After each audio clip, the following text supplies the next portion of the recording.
I'm not expecting this to work.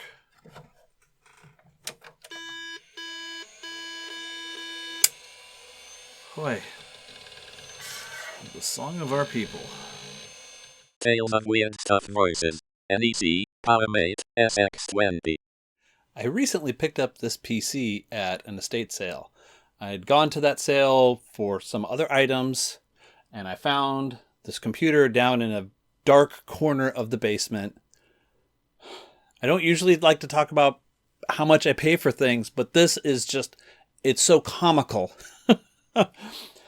So the computer was $2. It still has the original price tag on it from the estate sale company. The matching keyboard, which I found in a completely different part of the house, was $3. Sometimes estate sale pricing doesn't actually make any sense. Based on the model of this computer, it's an NEC PowerMate SX 220. SX20.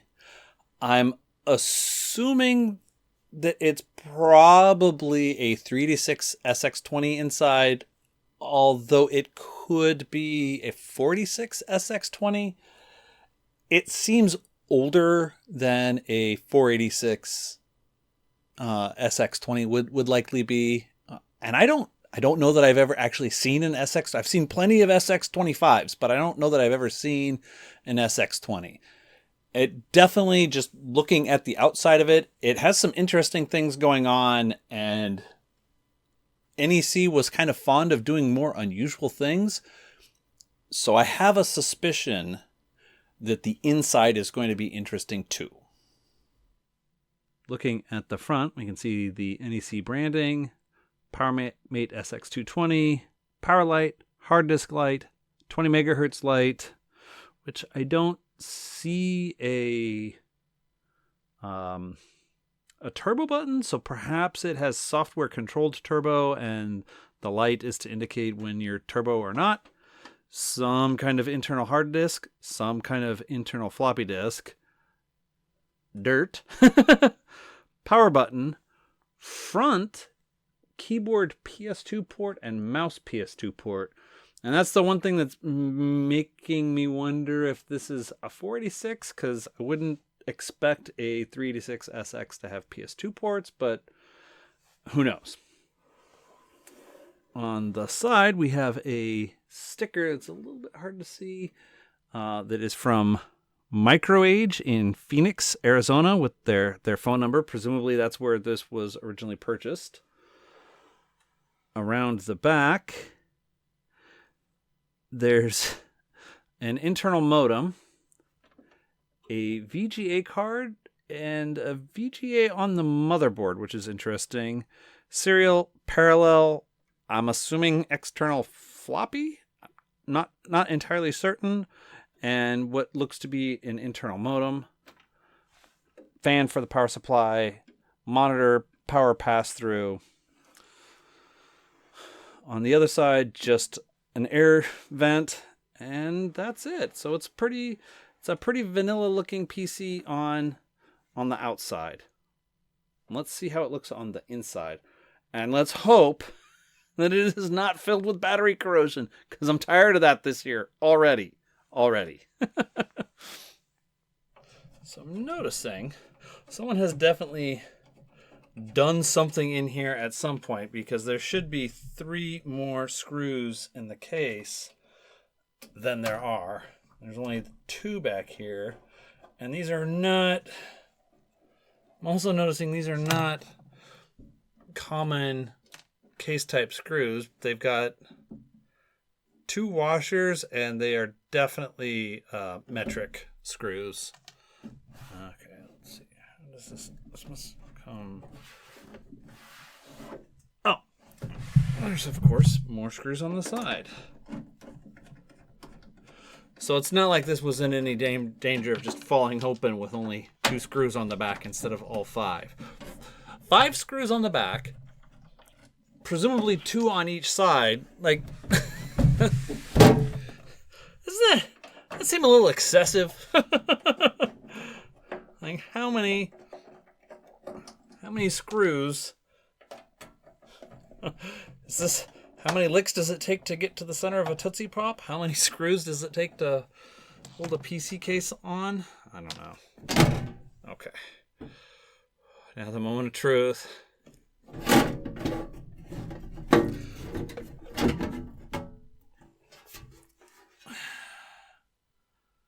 Oh, thank goodness. Thank goodness. It has a Dallas chip. Woo! Because...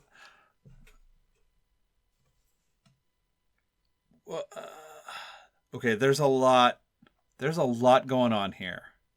So there's a front hard drive, an internal hard drive. I'm kind of curious about this VGA card because it's just a Paradise chipset, so it's nothing fancy. But there was VGA on the motherboard, so what's going on with that? Did the motherboard VGA die, or what is going on in here?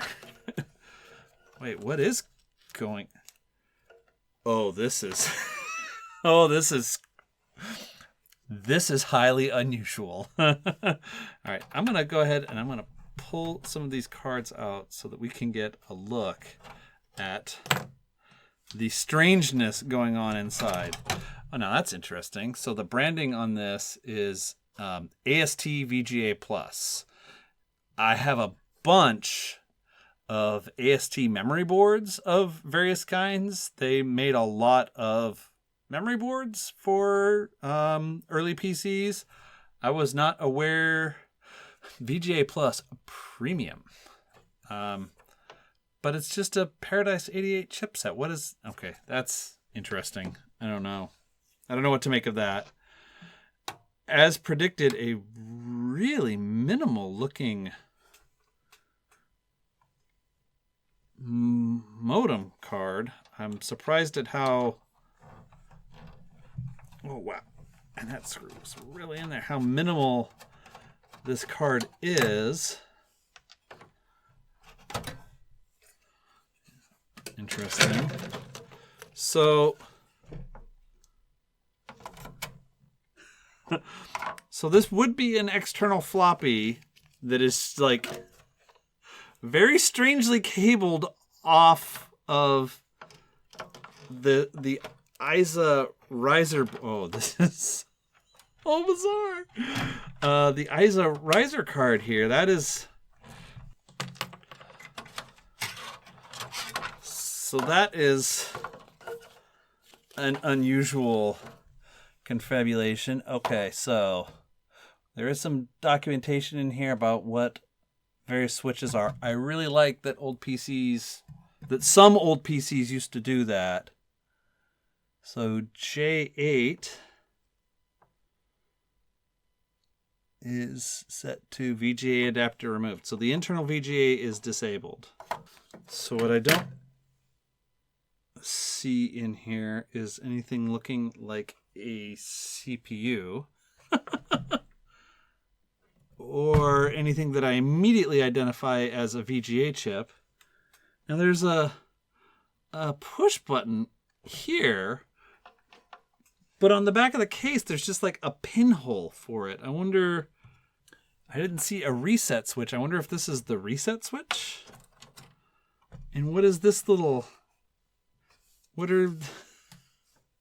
is going on? Japanese PCs are just so fascinating. They are so... I guess it shouldn't be surprising that they're very, very different from Western PCs, but it does surprise me. So there is a bunch of what appears to be RAM on here, and I'm going to try to get it out. There's another little... add-on board of some kind in here that also appears to have RAM on. Now, some years ago, I did a video about irritating RAM upgrades, and one of the kinds of memory that I complained about was zip RAM. And I said, for user addable RAM, zip is terrible because the pins are so easy to bend. However, for RAM that is soldered onto a board like this, zip is great because it takes up a lot. If these were DRAM chips, they would take up more than twice as much space on this motherboard. So this is the one good use of it. So presumably somewhere on this ISA riser board, there will be something. No, yeah, it's right there. That looks like a floppy controller chip.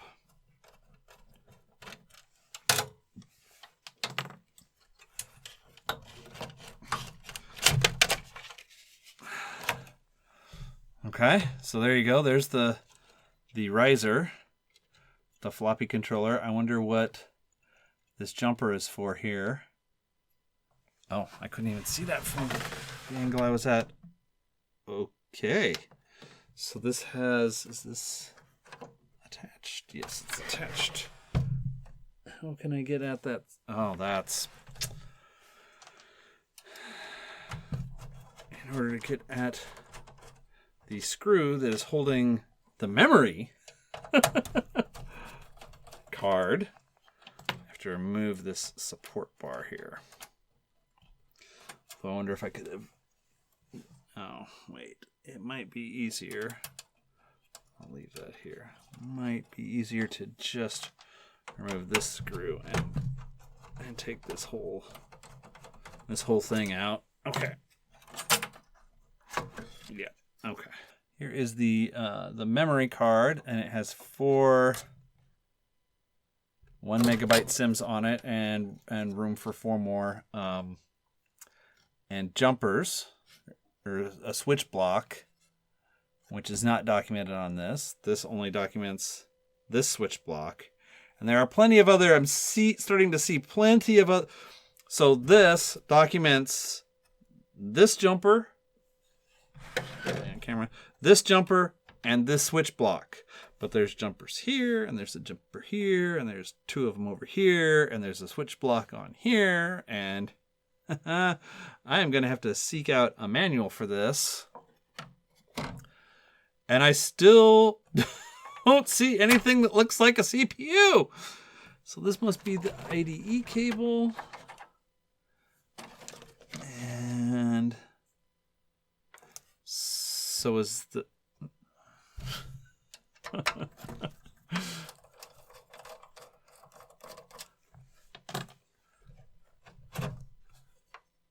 Okay. So as predicted, it is a 386 SX20. Oh, and a 387 SX20. So it's got a math coprocessor on a little riser card. Isn't that cute?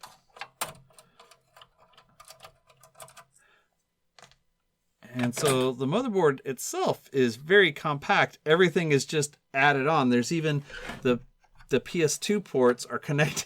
They're on their own little board that's connected by a teeny tiny little ribbon cable. And I wonder what this RAM board here is about. And I wonder if I can get it out.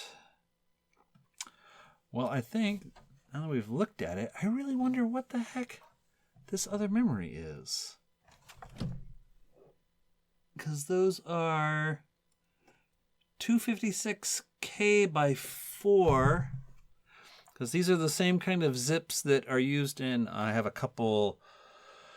I have a memory expansion from Supra for my Amiga 500 that can use these same kind of zips. And I think the 386 bridge board can use these same kind of zips. So there's 16 of them. 512. So that's 2 megabytes?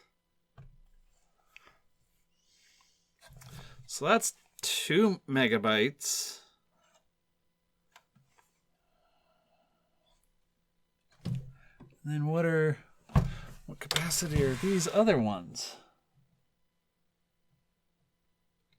Those are also 256 by 4, so 256, 512, a megabyte. What is going on here? So does this just... I don't know what I want to try here. I have so many questions. What are these connectors? What are all the mystery jumpers for? What's going on with the RAM? What? I have so many questions. Okay. I think what I'm going to do, and it's remarkably clean in here. There's a little bit of dust, but I think I'll just, hit this with my air compressor, and I think this will be fine inside. I think I'm going to assemble this back enough to try to power it on. And we'll see what happens. So my guess is that this is system RAM down here, and that this is add-on RAM. 386 SX can address 16 megabytes. So you could have 8 megabytes on the card, and then whatever it's getting from the motherboard memory. So all I have done is put the processor back in the slot, put the ISA riser back in, and put the VGA card in, because I did not want to change the jumper. Everything else is left disconnected. Off camera, I've connected back up the original keyboard that goes with it. And I have hooked up my VGA capture. So you should, up in the upper right corner of the screen, let's see, can I point there? Up here somewhere. I'll figure it out. I don't know. There's a black box right now, but after I turn it on, hopefully I have tested out that capture device, so I know that it works with regular VGA stuff. So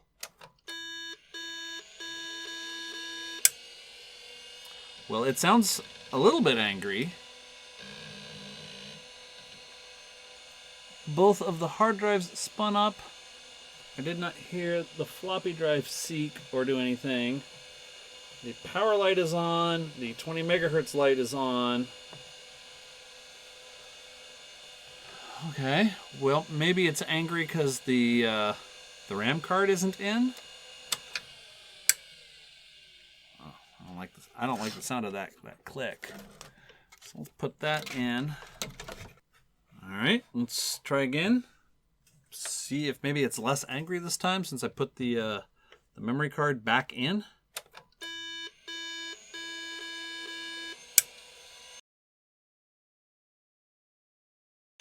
Well, that's interesting. I changed the jumper, J8, that is VGA adapter removed. I changed it to the other setting, and both with and without this card inserted no beeps, but nothing on the postcode analyzer. That is not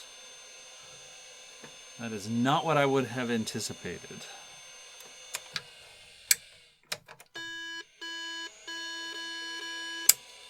Okay, now we're back to angry beeps.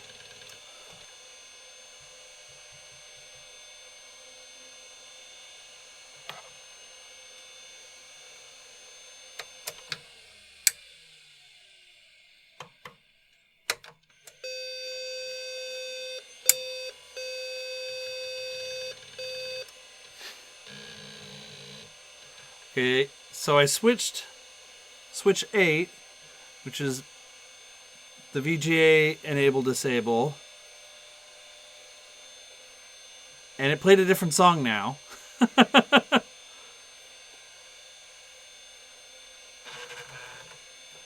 And the floppy just seeked.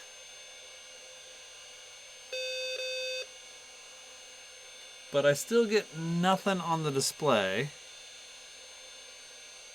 And more angry beeping. Maybe I need to hook up a serial console. Too soon. Too soon. Let's see. Let's try it again. Without the keyboard.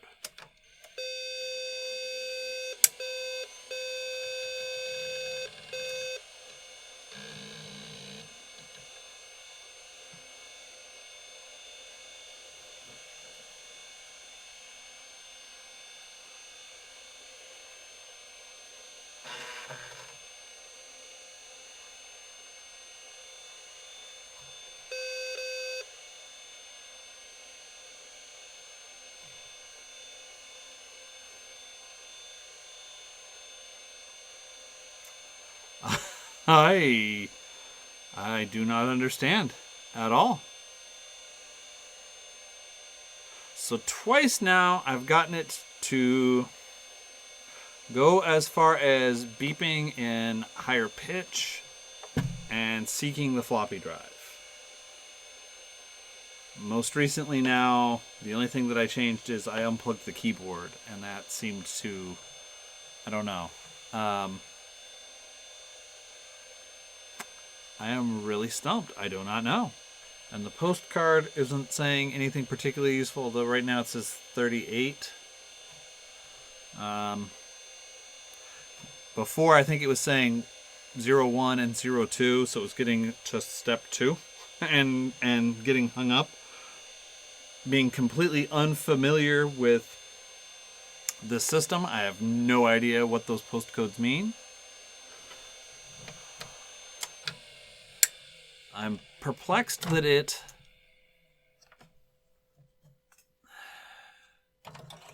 seeked the floppy drive, but it has not lit up the display. That's the part that's really driving me nuts, is that I think my next step is going to be to try this video card. Okay, so that makes it for sure real angry. I get stuck at 2 and 1. And if I switch the VGA switch back. Oh.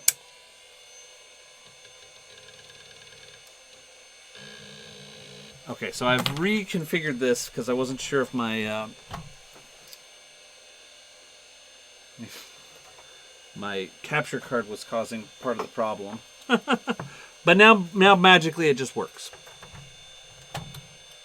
Okay, well apparently this capture card is just a total piece of junk. I don't know how to... This is annoying. It's supposed to be debugging the PC, not everything else. Okay, because I cannot get this stupid capture card to capture from this device. This is a terrible capture card. Do not get it. I'll show it on screen at the end. I'm using the only other webcam that I have that is super sketchy. So it has booted up to far enough to complain about keyboard failure. So I don't understand why it didn't boot all the other times. So it is advertising 1 megabyte of system memory. And then 5.5 megabytes of extended memory. So I'm assuming that means that that it is 4 megabytes of SIMs as predicted, and that there is 2 megabytes essentially on the motherboard, and that there's, the 640K, the gap, and that accounts for the memory. I am going to see if I can, what happens if I plug the keyboard back in? Is it just...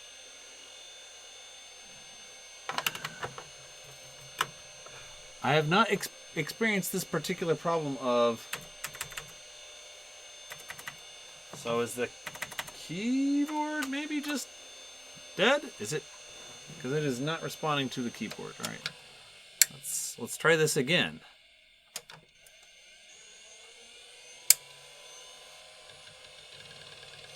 And now it just seems fine. Booting, counting up memory.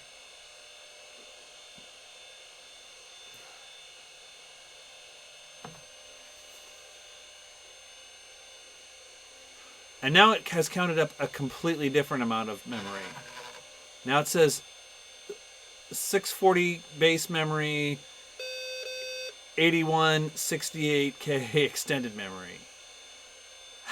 How much memory is really here? I don't know. Okay. Press F1 to continue. No boot device available. Okay. So I wonder... And it doesn't... Invalid configuration, please run setup program. So this is probably one of those systems. There were some PCs back in the day, especially compacts were notorious for this, that didn't have setup stuff in the ROM BIOS. You needed to boot off of a floppy disk in order to be able to run the config utility to do anything. And it's complaining invalid configuration information because the CMOS battery is dead. Please run setup program. Diskette drive 1 failure. No boot disk. So what I wonder is what capacity is that disk? I've got a FreeDOS boot disk right here.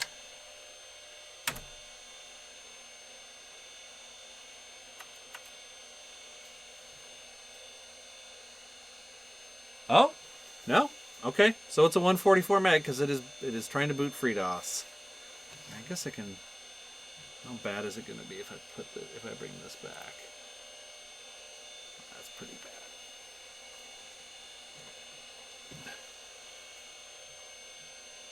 So it is. All right. Well, so it's trying to boot. All right. Well, I think that means I need to try to find the setup software for this, because it's working, it's doing a thing. But to run the configuration, see if I can replace the CMOS battery, maybe do some dremeling. Actually, what I'll probably do is I'll probably order one of the I cannot think of the guy's channel. Anyway, he's created a modern replacement for these Dallas clock chips. Using all modern parts that are inexpensive and just work. So it has been some days since I was last playing around with this machine, and I've learned a bunch of things, and I've actually tinkered with it a bit more. I've made some progress, and I've made some really interesting discoveries.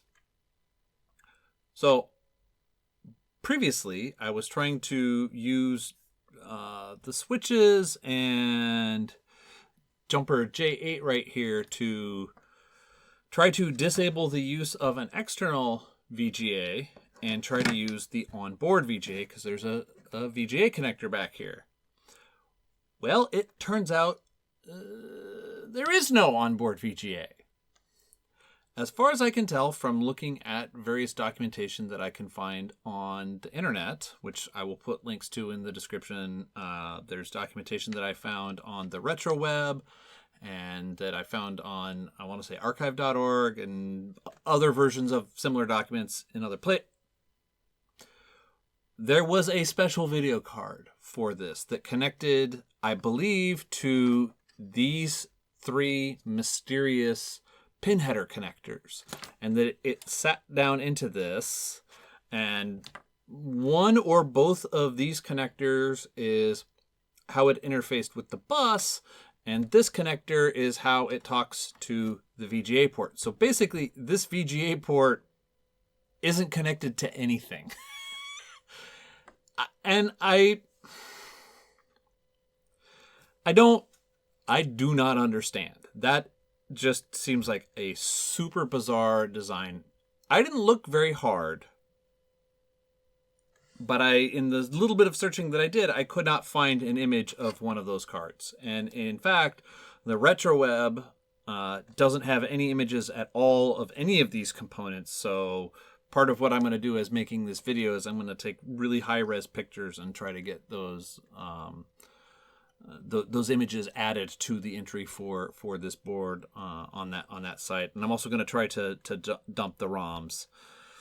The other thing that I have learned about this is it is one of those very, very frustrating boards where if the CMOS battery is dead, it won't even remember its settings across the reboot. So not only that, but the settings aren't set through something resident in the BIOS. They're set through software. So you have to be able to boot in order to run the setup software. It is an F- design. And it is one of the problems with, as far as I know, every EISA board, is that in order to configure the EISA devices, you have to have the software for that board or it's trash. real good designs. Real good designs. You lose the disk, your computer is trash. I found a piece of software that is for the SX16.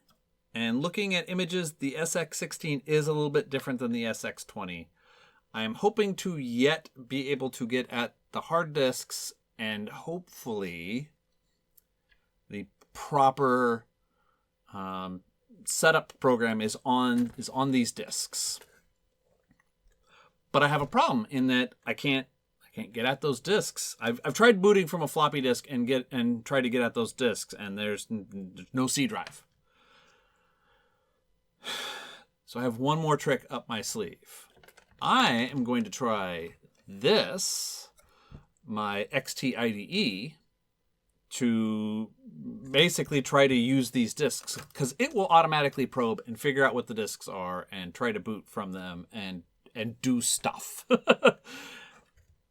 You know, regardless of what is going on with the BIOS. Now, the one thing that I did figure out, which thankfully I could find documentation, JP2, right here, disables the onboard IDE. So I've disabled the onboard IDE. I'm going to install this, and I'm going to hope for the best. I'm going to see if I can boot off of... I'm going to swing for the fence. I'm going to see if I can boot off these drives directly using the XT-IDE. If that doesn't work for some reason, I'm going to try... Earlier in the video, I was able to boot off the floppy drive, so maybe I can boot off of a floppy disk with the XT-IDE and be able to do something. So it definitely... That was... Mystery about why there's a VGA card and a VGA port on the motherboard is mostly solved. I mean, at least why this is in here is solved. I don't know why they designed it like that. That seems weird. I mean, I guess in a way, if that card is that card that connects in here is low enough profile, maybe you could still have an ISA board in this lowest slot and it would fit underneath, and so you basically have a fifth ISA slot. I don't know, or maybe this is some kind of a local bus slot that talks, has a faster bus connection to the to the CPU. I don't know. I have not yet found a lot of information, and I don't know that much information exists to be found at this point. Could probably just tone out a bunch of these pins, and I mean, maybe a person could cobble together a card. I don't know. Anyway, all that aside, I'm going to put this back together. At least I'm going to put the cards back in, get hooked up to the monitor. I'm going to move the cameras around so that the screen is visible, and I'm going to try to get this working. The other thing that I've discovered, I am able to boot this consistently now. The first time it gets powered on, it beeps with anger. But if you leave it on for a minute and then turn it off and turn it back on again, you can be friends. And it just works. I don't have a hypothesis for that. If you have any idea what the heck could cause that behavior or why it's like that, please let me know in the comments, because I would love to hear about it. That is yet another weird thing about this. I'm very glad that I found this computer. Because just everything about it is weird. Even the things that should be kind of normal are just weird. All right, let's shuffle the stuff around. It's been on for, I don't know, a minute or so. I'm going to turn it off. I'm going to turn it back on, and it should just work. Hopefully. Hopefully it won't make a liar of me, not now. And there it comes right up on the screen. That is, I have never observed a computer do that. That is completely new New and unusual behavior for me. Okay, so now it's going to complain. It's going to say there's no floppy to boot from. It should ask me to push F1. No boot device available.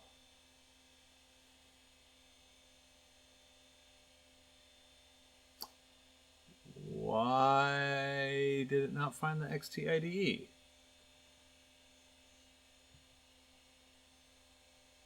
This project continues to be an adventure. I'm going to use polite language. After I stopped recording, I continued to try a bunch of different things, and I am pretty well convinced that having the XT-IDE in the system, and I believe that the onboard IDE controller was also active, that somehow doing that fried my XT-IDE. Now, this isn't so bad because all the components on here are common off-the-shelf things. I just have to desolder them one by one and try to figure out which thing it is that's broken. But it's very frustrating nonetheless. When I put it back together, all of these are going to be socketed. On a different computer, I managed to examine both of the hard drives that were in this. This hard drive that was in the front bay here is partitioned and formatted, but it is blank. There is nothing on it. This hard drive, the one that was mounted back here, has a very vanilla install of DOS and Windows 3.1 and like Microsoft Project and a couple other productivity apps and Doom. I'd say that I can't even imagine trying to play Doom on a 386 SX, but I've done this in a previous video and it ain't pretty. It is not pretty. So the bad news there is the setup utility is nowhere to be found. And the version of the setup utility that I can find for the SX16 basically lets you pick from, here is a list of hard drives that I know about. Pick one of those or take a hike. Well, neither of these is on the list. So I don't know how this was set up to boot off of this drive. No idea. Even if I repair the Dallas chip, I won't be able to configure the software. I won't be able to configure the BIOS with the software that I have to boot off this drive. So I'm kind of up a creek. I'm in a situation where I need some kind of a hard drive controller that has its own BIOS on it so that it can figure out what the drives are. Now that could have been XT-IDE, but I done killed it. That was plan B. Plan A was that I could just get this to work and it would play nice. That's right out the window. Plan B was XT-IDE.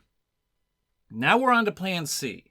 Plan C is I have a handful of ISA SCSI controllers that I've never tested. You see where this is going, folks? That I've never tested, that I've accumulated over the years. I have no idea if any of them work. These two are identical. So, and I can see that this capacitor on this one is maybe seen better days. All right. I'll try this one first. So I'm going to try these two. And part of the reason I'm going to try them is because I have two of them that are the same. So if one doesn't work, I can easily switch to the other one. Or if one does work, I can easily switch to the other one to also test it. And I did a quick search. Adaptec still has the manual for this card on their website. Wow. I have to give them mad props for that. Like, it is a nice, well-made PDF. It is not Oh, we took a photocopy of the manual that was in the box in 1980 whatever. What is this ROM on here? I guess the ROM on here says, so this one says 1993, and it looks like that one says either 99 or 89. Okay, well this one, on this one, both of the ROMs say 1984, so this one might have more updated ROMs. Anyway, and I've used the Adaptec various controllers before. I kind of know, how their firmware works. So, Plan C. I can hear Bullwinkle Moose right now. That trick never works. That was Rocky. Anyway, so I've got a 1 gig SCSI hard drive. I'm going to configure the controller. There is a floppy controller on here, but it is possible to disable it. I looked that up. I'll do that first. Disable the floppy controller on here. Leave it in its default configuration. Install the SCSI drive. I actually have in my pile of stuff an appropriate 1993 vintage Adaptec Easy SCSI driver disk, and I'm gonna put DOS 622 on it. Don't be a screw up. Load DOS 622 up. Right now, I'm feeling very far in defeat land, and I want to end this video with the victory of booting this computer, this fine piece of machinery, from a hard drive and being able to do something useful for it. I do have a Plan D, but the ability to do Plan D will kind of be much easier if Plan C can work. And I think Plan D, no matter what, Plan D, there's going to be a future video.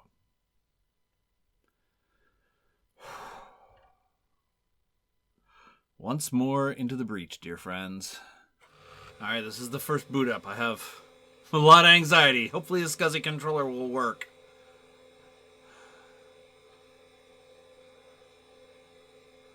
Okay. And then the Adaptec stuff the BIOS should come up now, and oh yes.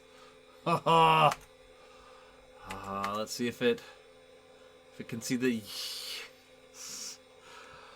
Okay, all right. Well, that was all I needed to see of that. I'm gonna reboot now. Boot off the DOS 622 install disk, go through the long and boring installation process because it comes off floppies. It's 3 disks. It takes a minute. So I'm gonna go through that, all this, unless something spicy happens. I'm gonna just jump through all this. I'm not even gonna high speed it. All right, here comes for the first reboot. Please, please. Please just work.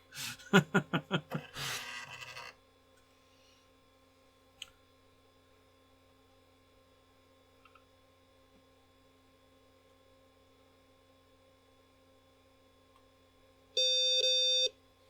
F1 key. Yeah! Yes! Okay.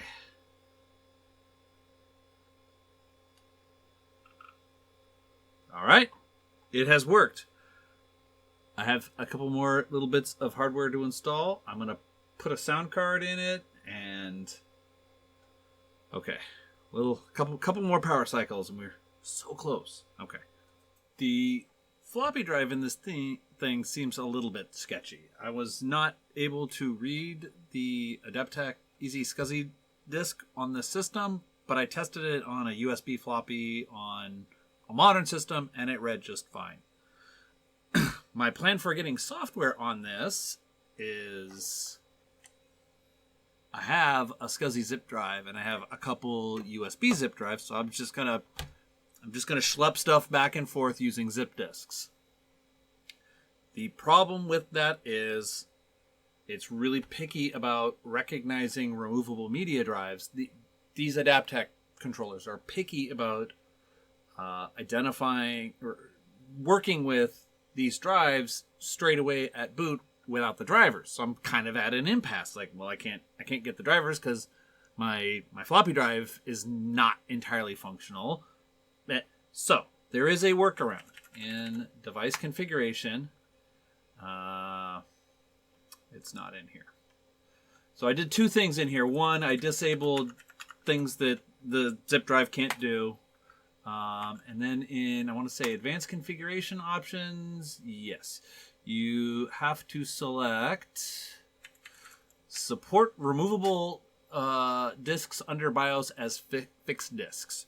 Once you do that, this will just show up like a hard disk. And so you have to treat it like a hard disk. You can't like go swapping the drive around and expect things to work, because it'll get real mad. So fine. I haven't put I did get Easy SCSI onto the zip disk, but I haven't actually installed it on the system yet because I'm tired. I've been struggling with this thing. It was a super pain in the butt. The SCSI terminator switch on the back of this is a little bit bad. The way that this case is shaped, it's hard to plug the very large Centronic style SCSI connector into the back of it. I really had to it was a physical struggle. I actually had to wrestle with this damn thing to get it all to work. Okay. But I did get the Unisound, so you can see there it is. It has identified it, and it's gonna make it drive D. We're gonna be fine. I have installed the Unisound drivers on here. I put a Yamaha something ISA sound. Actually, I have another one, so I can just show it. It's a Yamaha YMF 719. So these are decent. They have legit FM sound, and I am going to play a game. I'm going to play a game on this, and I'm going to declare victory. I'm going to play some Wolf 3D, which is appropriate for a 386 SX. So I'm going to call this good and declare victory. If you enjoyed this video, if you feel for my struggles, I would really appreciate it if you'd click that like button. If you'd like to see when I do attempt Plan D to get this working with IDE, I highly encourage you to click the subscribe button. We're coming up on GPU June. I don't know if I'm going to have another video after this in May. By the time this comes out, I won't get another video out in May. I have some stuff planned for GPU June, so I'm gonna work on that. And then in July, I'm gonna return probably to this. I have another piece of super weird stuff to do a video about. I'm gonna play around with the Sun Spark Station. I'm pointing at them because they're back there on the floor, right behind where this camera is mounted. Anyway, yes, all kinds of weird stuff coming. Until next time, try to remember the good stuff.